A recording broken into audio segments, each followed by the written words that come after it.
السلام علیکم ناظرین گرامی، آج ہم بات کریں گے حضرت ابراہیم علیہ السلام کی زندگی کے حوالے سے۔ خدا کے برگزیدہ نبی اور پیغمبر آپ صلی اللہ علیہ وسلم کو ابو الانبیاء اور خلیل اللہ بھی کہا جاتا ہے۔ اکثر انبیاء کرام آپ صلی اللہ علیہ وسلم کی اولاد ہے۔ توریت اور انجیل میں بھی ان کے بارے میں مذکور ہے۔ توریت کے روح سے آپ صلی اللہ علیہ وآلہ وسلم 2200 سال قبل مسیح میں عراق کے قصبہ اور میں پیدا ہوئے۔ آپ صلی اللہ علیہ وسلم کے والد کا نام تاروخ لکھا ہے، مگر قرآن پاک میں آزر کے نام سے یاد کیا گیا ہے۔ انجیل میں اللہ تعالیٰ حضرت ابراہیم علیہ السلام سے مخاطب ہو کر فرماتا ہے، دیکھ میرا عہد تیرے ساتھ ہے اور تو بہت قوموں کا باپ ہوگا، اور تیرا نام ابرام نہیں بلکہ ابراہام ہوگا، کیونکہ میں نے تجھے قوموں کا باپ بنایا ہے۔ حضرت ابراہیم کی ولادت نمرود کے زمانے میں ہوئی۔ آپ صلی اللہ علیہ وسلم کے والد آزر بت تراش اور بت فروش تھے، مگر حضرت ابراہیم پرستی کے خلاف تھے۔ نمرود کو اس بات کی خبر ملی تو اپنے سامنے بلایا۔ آپ صلی اللہ علیہ وسلم نے اسے سجدہ نہ کیا۔ پوچھنے پر بتایا کہ میں اپنے پروردگار کے سوا کسی دوسرے کو سجدہ نہیں کرتا۔ نمرود نے پوچھا، تیرا پروردگار کون ہے؟ آپ صلی اللہ علیہ وسلم نے فرمایا، میرا خدا وہ ہے جو مردے کو جان بخشتا ہے اور زندہ کو بے جان کرتا ہے اور مشرق سے آفتاب تک نکالتا ہے۔ نمرود نے شیطان کے بہاوے میں آ کر حضرت ابراہیم علیہ السلام کو قتل کرنے کا منصوبہ بنایا۔ اس مقصد کے تحت 160 گز لمبا، 40 گز چوڑا اور 120 گز اونچا ایک احاطہ بنوا کر اسے لکڑیوں سے بھر کر آگ لگا دی۔ آپ صلی اللہ علیہ وسلم کو ایک منجنیق کے ذریعے آگ کے الاؤ میں پھینکوا دیا گیا، مگر اللہ تعالیٰ کے حکم سے آگ آپ صلی اللہ علیہ وسلم پر سلامتی والی بن گئی اور گل و گلزار میں تبدیل ہو گئی۔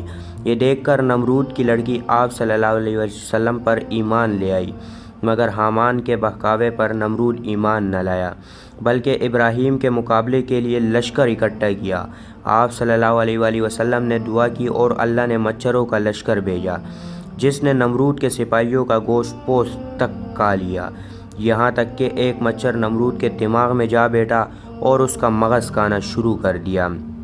اس کی حرکت سے اسے تکلیف ہوتی، لیکن جب کوئی چیز سر پر مارتے تو آرام محسوس کرتا۔ وہ 40 برس تک اس عذاب میں مبتلا رہا۔ حضرت ابراہیم علیہ السلام اپنی بیوی سارہ کے ہمراہ مصر پہنچے۔ وہاں مصر کے بادشاہ فرعون نے حضرت سارہ پر دست درازی کرنے کی 3 بار کوشش کی، مگر ہر بار آنکھیں اندھی ہو گئی۔ چنانچہ اس نے توبہ کر کے حضرت سارہ کو ایک کنیز ہاجرہ عطا کیا۔ حضرت ابراہیم علیہ السلام اپنی بیوی سارہ اور کنیز ہاجرہ کے ہمراہ فلسطین سے ہوتے ہوئے شام پہنچ گئے۔ وہاں حضرت ابراہیم علیہ السلام نے لوگوں کو شریعت سکھائی۔ آپ صلی اللہ علیہ وسلم نے خدا کی عبادت کے لیے جب ایک قبلے کی دعا کی تو جبریل علیہ السلام نے بہشت سے ایک پتھر لا کر بیت المقدس کی جگہ رکھا۔ حضرت سارہ نے اپنی کنیزہ ہاجرہ آپ صلی اللہ علیہ وسلم کو بخش دی۔ اس کنیز کے وطن سے حضرت اسماعیل علیہ السلام پیدا ہوئے۔ حضرت سارہ نے جب فرزند کی خواہش کی تو ان کے وطن سے حضرت اسحاق علیہ السلام پیدا ہوئے۔ کچھ عرصہ بعد حضرت ابراہیم علیہ السلام نے 3 روز تک متواصل خواب میں دیکھا کہ کوئی شخص کہتا ہے کہ اپنے بیٹے کو قربان کرو، کیونکہ انہوں نے اس کی نذر مانی تھی۔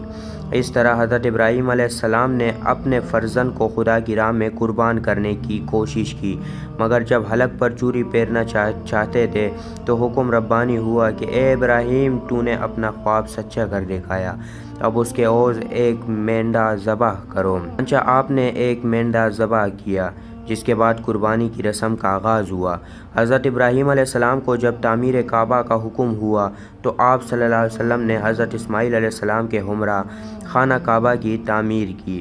حضرت سارہ کی وفات کے بعد آپ نے ایک کنعانی عورت سے نکاح کیا، جس سے 6 لڑکے پیدا ہوئے۔ آپ صلی اللہ علیہ وآلہ وسلم نے 200 سال کی عمر پائی۔ آپ کو قدس خلیل ہیرون میں دفن کیا گیا۔